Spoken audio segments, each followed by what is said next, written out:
true stories that make us say, wow, God. Wow, God. Wow, God. I just remember describing very quickly and scared where I was, what just happened, and that I needed help. The bus lost control and eventually it flipped to the side. I realized that my arm is actually pinned out of the window under the bus. On the floorboards, I just see these orange flashing lights. I'm like, oh no, what is this? I look down and for sure the car was on fire. Hi, I'm Rob Vischer. When I stop to think about it, the automobile strikes me as quite the modern miracle, even if it does look like my blue 2011 Toyota Camry, which has definitely outlasted its paint job. But even with the peeling paint, my Camry takes me from point A to point B like a faithful old steed. Except in 8 hours, my Camry can take me to cities even a really strong horse could barely make it to in 20 days. My Camry is convenient, comfortable, and has a better sound system than my home. But sadly, like every convenient tool in a fallen world, the speed and efficiency of cars has a dark side. As a trauma nurse, Sarah had witnessed the devastating physical and mental aftermath of this dark side. She saw car crash survivors lose limbs, get paralyzed, get burned, and even struggle with memory loss. But even though she had seen the dark side up close, she never expected to find herself in the middle of it.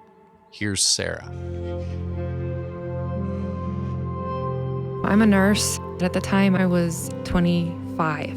I was leaving home and my family, and I was excited because I had planned a mission trip to go to Bolivia, and I was just really trusting the Lord because I had gone before to Bolivia the year prior in 2013 to do a medical missions trip with a couple Cold Water Ministries, and fell in love with the people, fell in love with that mission organization, and I loved it. And I just couldn't wait to go back. And an opportunity came in 2014 to return, but for an extended period of time this time. Initially, I think the trip was originally like 9 or 10 days.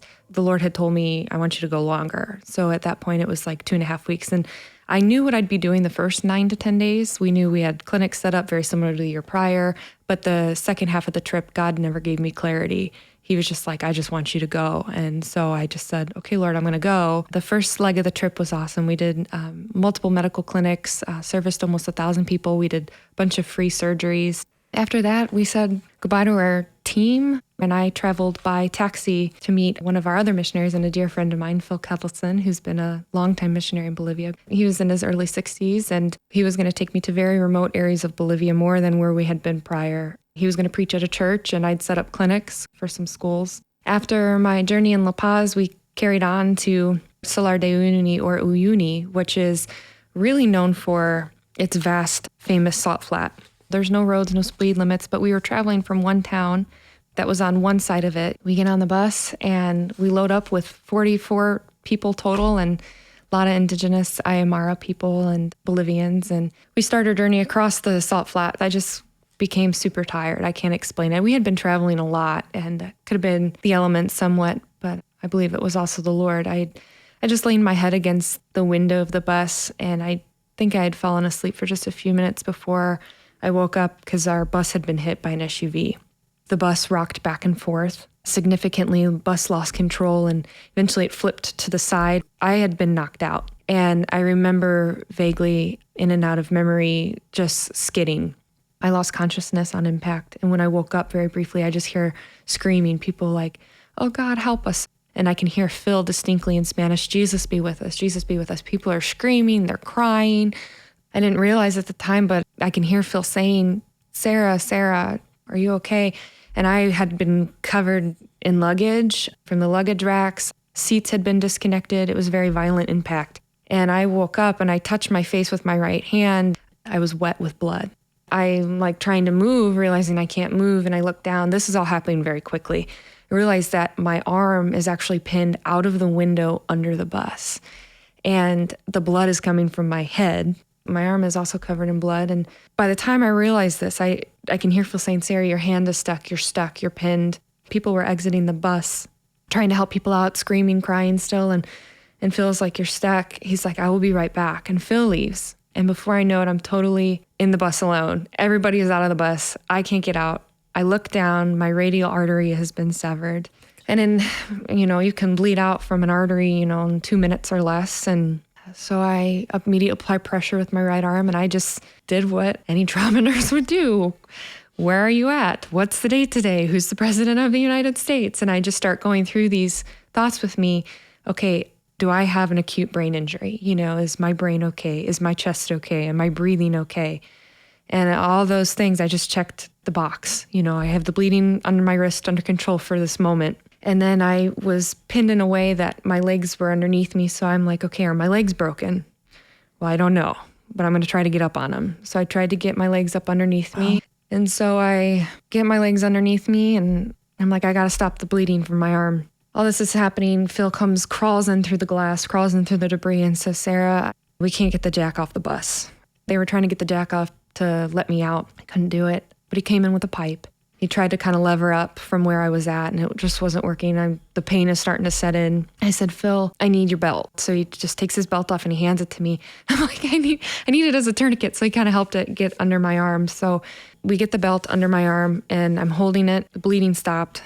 Phil leaves again to find the pipe didn't work. He leaves again. He's making phone calls all over the country, United States, trying to get us help because we're 2 hours away from any civilization, very remote. I am still trapped in the bus, but there are people all over Bolivia praying for me. I had me and Phil covered in prayer from California all the way to Maine, just because of family and friends and the community of Christians. Having worked on level 1 trauma victims, I knew that my chances of survival were bleak to none. And at that point, I prayed. I said, Lord, I'm ready. Like if this is it for me, then call me home to Jesus, because it's by your grace and your mercy that you have already rescued me.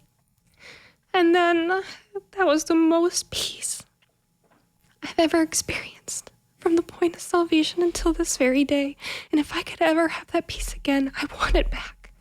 That was supernatural. I can't explain it, but it was a gift from God. He gifted me that. And he was very present with me. And then a young girl came in. We're getting towards about the hour mark. She holds my hand, and I asked her if she believed in God. She said she did. I called her my sister in Spanish, and then she lets go of my hand. I can hear rustling through the rubble, and I look, and she finds the spoon, and she's just carving in between the broken windows into the ground just for dear life. And I just asked her for it, and she looked at me, and she gives it to me, and I just started to dig my hand out with a spoon. Before you know it, I'm out, and I just started yelling, Phil, I'm out, I'm free. Sarah eventually made it home, but only after a hospital stay in Bolivia, 4 different flights, more hospital stays in Chicago, and 6 surgeries.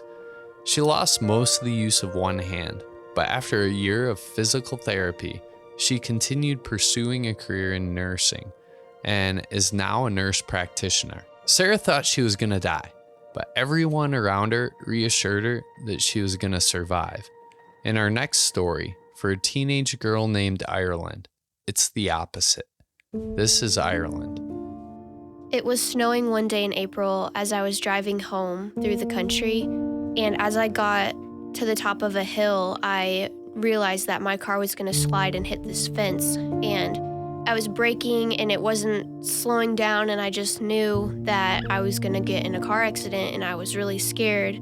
And as I got to the top of the hill where the fence was, I hit the fence and ended up flipping my car, and it rolled 3 times down the road. I remember in that moment, I was so scared, and I was watching a water bottle fly in front of my face, slow motion. It feels like it was the slowest thing I've ever seen, even though it only took a matter of maybe 5 seconds. And I remember bracing the steering wheel as hard as I could, trying to have the most perfect posture, because I just remember hearing in my head, my neck's about to break, my neck's about to break. And I just kept telling myself that, almost getting ready for the pain that was about to happen.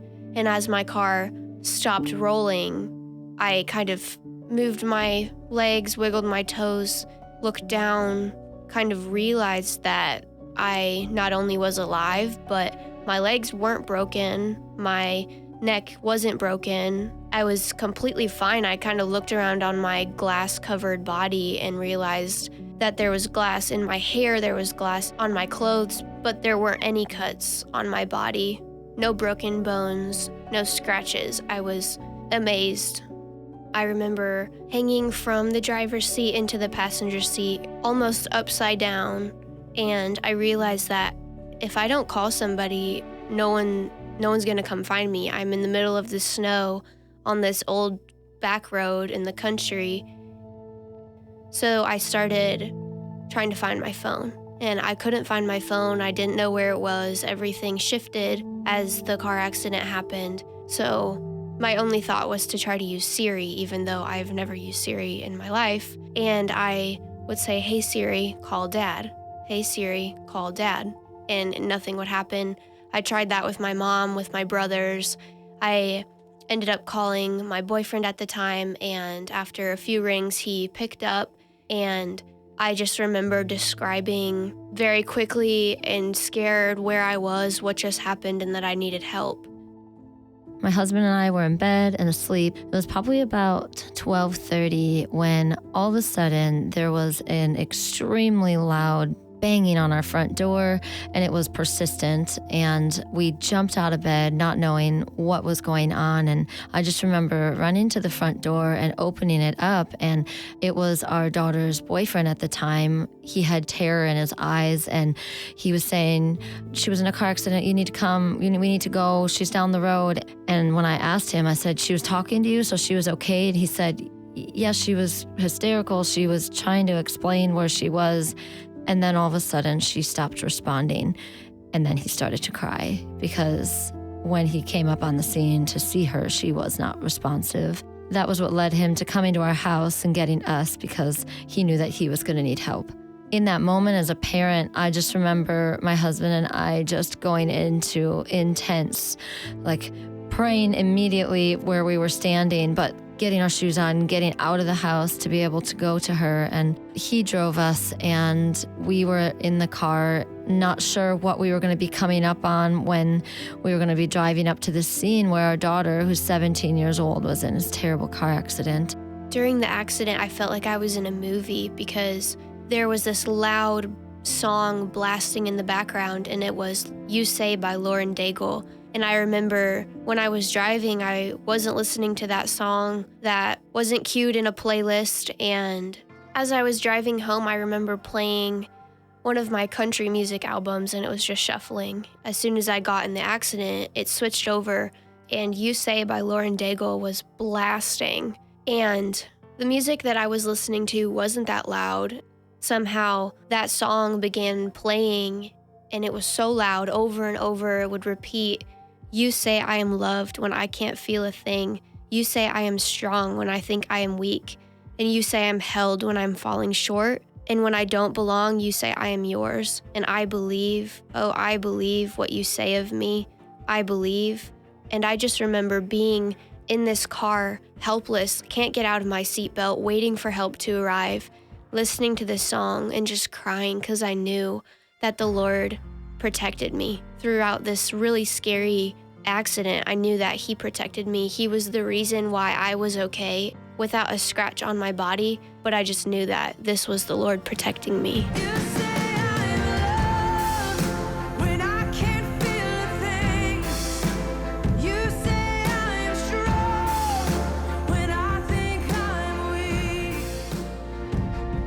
And when her father and I came up on the scene, that song was just blasting out of her car. And I just remember weeping because this is my daughter. I don't know if she was alive or she was dead. She wasn't responding. She was lifeless. She was limp. And when the police officer, who actually ended up being that boyfriend's father, he looked at my husband, handed our daughter to him, and my husband just crumpled down onto the ground in the middle of the wet pavement and held her. And the only thing that I could think of, and the only thing that he could think of to do, was to pray. And it wasn't just praying of, "Dear God, help." It was like praying, like life into her body. I command life into this body. I started just praying every promise that I ever knew was spoken over Ireland's life. I just knew to start saying those, almost like as a way to look death in the face and say, you don't have the jurisdiction. You cannot take her from us, and continuing to just pray over her. And my husband did the same thing, like telling her you're going to be okay, and just continuing to just call life into her body. This process went on for at least 20, 30 minutes, because even though a car did come up and call 911, the ambulance got lost and thought that maybe they weren't supposed to come out to where we were. And so this gave us a really huge amount of time to be in fear and trembling, but also in authority and praying over her body, while listening to Lauren Daigle singing over and over, "You say I am loved, you say I'm yours, you say I'm yours." And it was just a moment of coming in alignment and agreement that Ireland's life belongs to the Lord. And then there was a moment after about 20, 25 minutes where all of a sudden there was this huge gasp of air, and she finally took a breath, and her body was trembling and shaking, and we just held her until the ambulance came and they were able to put her inside. And my husband went with in the ambulance, and the entire way in the car at that moment as well, I felt like it wasn't God saying, like, pray for her safety. It was pray that every promise I have told you about her comes to pass, because I need you as parents to align with my will for her life. And when we got to the hospital, they obviously took her into the room to be examined. And I don't even know at this point, because I wasn't in the ambulance with her, if she was talking. I didn't know what was going on. But the next face that they brought to us was a chaplain to come in and pray over us. And they took us into a side room. And this was not feeling good. This was feeling like a movie again. Why are we going into this room? Let us see our daughter. Why do we need a chaplain to come? To me, that like almost triggered an emotional response of he was there to help us for some intense grieving that we were going to need to prepare for. But it was the exact opposite. The doctors ended up coming into the room, telling us we could come and see her. They looked at the pictures of the car. They had no idea how not only she was alive, but how she only came away with these two little like blisters on her thumbs. And the doctor said, we think that she got these blisters because she was gripping the steering wheel really tight, and maybe it caused some blisters. And I looked at her hands and I said, no. I made her rake this weekend. She got 2 blisters from raking. And they just looked at us a little bit like we were crazy, but everybody was just so grateful to be able to look at Ireland and see that she was alive and talking and well. Ireland's parents prayed for her to live and not die after her car crashed in snow and ice. But in our next story, Levi's life isn't threatened by winter weather. It's threatened by fire. This is Levi. I was probably 10 to 12 years old, and we went on to vacation to South Dakota. While we were there, we picked up some souvenirs throughout the way, and we met up with a family friend who had gave us a cross, this 12-inch wooden cross, as a gift to my mom. We never really thought anything about it. On our way back, we took this cross and put it down on a paper lunch sack with all my souvenirs in it, which had a rabbit's fur, postcards, and Michael Jordan basketball cards in it. So it was a pretty awesome trip there. We weren't really well off, so everything I owned was with us. So all my clothes, everything that I had was in our trunk of the car.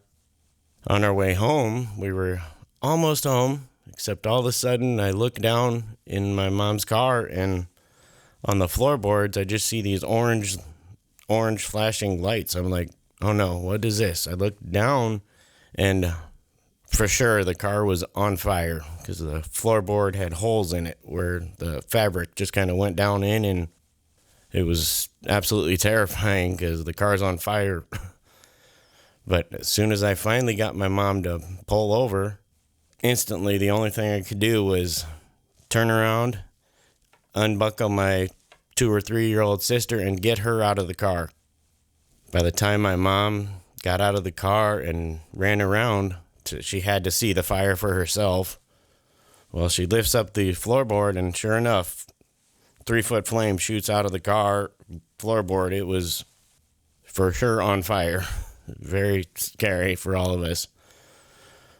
But this was kind of back before there were cell phones, so there was no option for us to call 911 or anything. We had to wait for somebody to pull over and get us to a gas station to get help to put that fire out. So we finally got back to that car after we're getting 911. But by the time we got there, the car was gone. From the hood to the trunk, there was nothing. It was just burnt metal everywhere. Glass broken. It was just done. But my mom, me, and my sister were all safe, so that was good.